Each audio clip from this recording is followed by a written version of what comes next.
Suspiria is directed by Luca Guadagnino. It stars Dakota Johnson, Tilda Swinton, Mia Goth, and Chloe Grace Moretz. Suspiria is a remake of the 1977 horror film of the same name, and the premise follows a young American woman travels to Germany to go to this ballet academy, to study there and to pursue her dreams.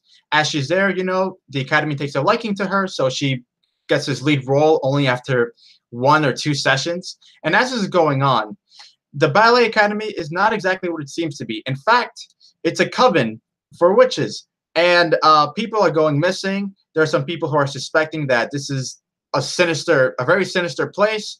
And we basically have a horror film of, like I said, of a classic film that came out 40 years ago.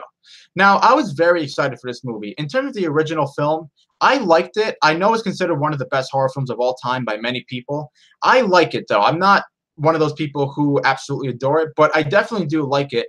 And watching the trailer for the new one had me very excited because, one, the trailer looked incredible, to say the least. And two, I heard that this film was going to be completely different than the original. And after seeing this movie, that is a massive understatement. I have to emphasize that this movie is completely different than the original. The only thing that's similar is the premise, the character names, and I think that's it. Everything else is literally different. And I'm happy because that's how remakes should be. It shouldn't be a shot-by-shot remake. It should be something that honors the source material and also making it its own thing, which is exactly what this film does.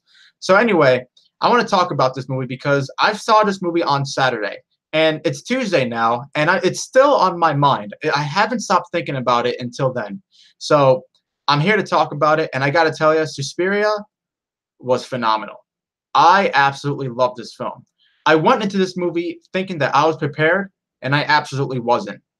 And let me talk about why I love about this movie. Now, this review is going to be a little vague because, honestly, the less information you know, the better the experience is going to be for you. I promise you that. But here's one thing I do want to say and want to emphasize as well. Well, like I said, it is very different from the original, but this movie is a horror film, but it's definitely more about the character development, and it's actually kind of cool how it aligns with what happened in history and what's going on today. So the movie takes place in 1977 in Germany, and there are a lot of parallels to the Cold War, the Holocaust, and a lot of political statements that the director wants to say. And it's not told as in a way as in to bash your head, but rather in a very subtle way. And that is one of the things that I loved about this movie. Also, so in the original movie, right? So the American dancer, when she goes there, she realizes that something is wrong, and we don't find out that that place is a witch coven until like the last 15 minutes of the movie. In this movie, you find out right away that this is in fact a coven run by witches, and what this movie does is develop the characters, develop the witch coven, and you get to learn a lot more about what is going on, and I love that.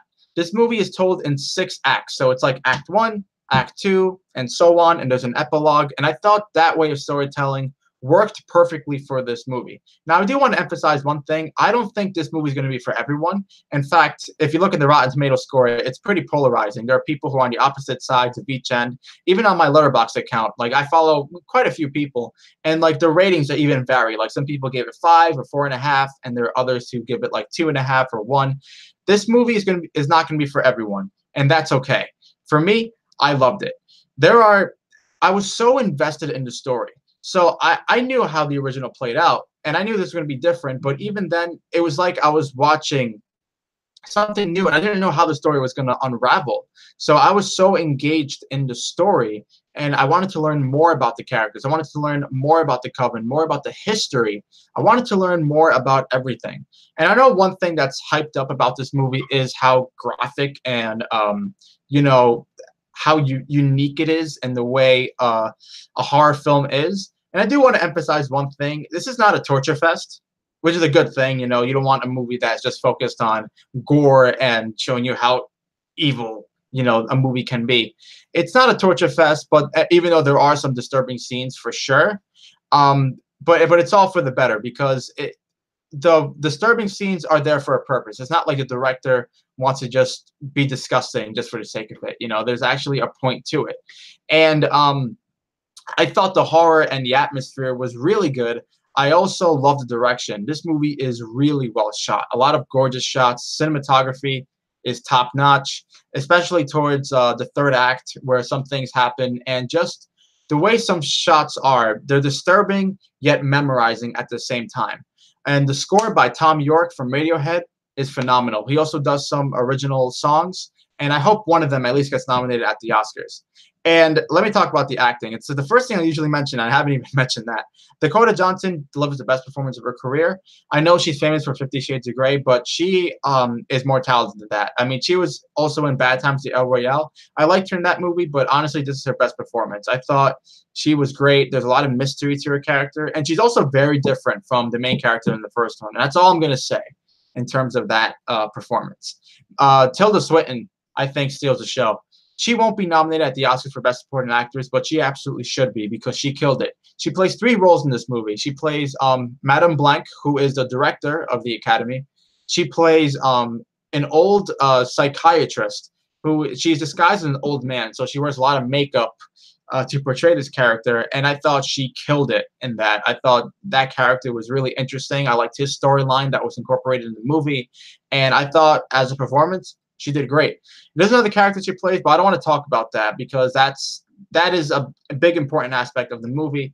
But all I can say is that that character, she did really good in that too. And Mia Goth, she was previously in Cure for Wellness. I didn't like that movie, but I thought she was good in that. But I liked her performance in this.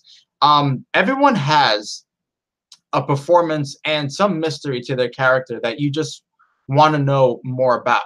Now, not really so much of the other dancers in the film, but you know that there's some shady stuff going on, and when they explain what's going on, you know, you're just that more invested in the story. And I was just memorized. The dance sequences in particular are fantastic. They're sinister, they're erotic, they are nothing but the highest praise I can give to this movie. Now, like I said, this movie's not for everyone, and this is a slow burn, so if you're not into slow burns, you might not like this movie. I don't mind slow burns as long as I'm engaged in the story, and this movie, I was engaged throughout. Luca Guadagnino, I thought, did a great job with the source material. Like I said, it's a different movie. He does honor the original source material, but he makes it his own thing, which is awesome. And I just loved it. I thought I was so engaged. It's 2.5 hours long, and yeah, it's a long movie. But I was thinking about it. I was thinking, what scene or what aspect would I cut out? And after 3 days of thinking about it, I still can't think of one thing. In fact, I was just so trapped in the story, and I wanted to know more. And Luca Guadagnino has expressed interest in perhaps making some more movies in this universe, and I would be so down for it. I absolutely love this film. This film, to me, is a masterpiece of horror. I can't really go into specific details because I want you guys to see it and to experience it. But all I can say is that this movie, it's so great. That's all I can really say. This review was a little messy, but you know what? I wanted to talk about this for a long time, and it's kind of hard to really talk about it without being vague. But I love this movie, and I'm gonna give it an A+. One of the best of the year. I hope you guys see it and form your own opinion of it as well, because similar to Bohemian Rhapsody, I mean, there's nothing similar about those movies, but there's like kind of a divide between critics and audience members. So it would be interesting to see how you, as an individual, would think about it without relying on a score. So yeah, Suspiria is an A+. I know it's not worldwide yet, so I imagine in the next couple of weeks it will probably be in more theaters. So if it plays near you, go out and see it. And if you haven't seen the original, I'd recommend that too, because that's good. But this remake, I think it's way better than the original, and I think it's one of the best horror films in years. And it's not just the fact that the atmosphere is really good, but it's just the character development. The performances are great. The direction is top-notch. Cinematography is beautiful. It has, on a technical level and on an emotional level, this movie's awesome. And this movie makes you, it sticks with you after, and it actually makes you wonder what's going on. I feel like this is the type of movie that you can't catch everything at once. And if you watch it more times, you'll catch more things, which I want to see this again for sure. I'm dying to see it again, honestly. So yeah, I'm going to give Suspiria an A+. Terrific film. All right, guys, that's my review of Suspiria. Hope you guys enjoy it. Until next time, guys, I'll see you later. Have a good one. Goodbye.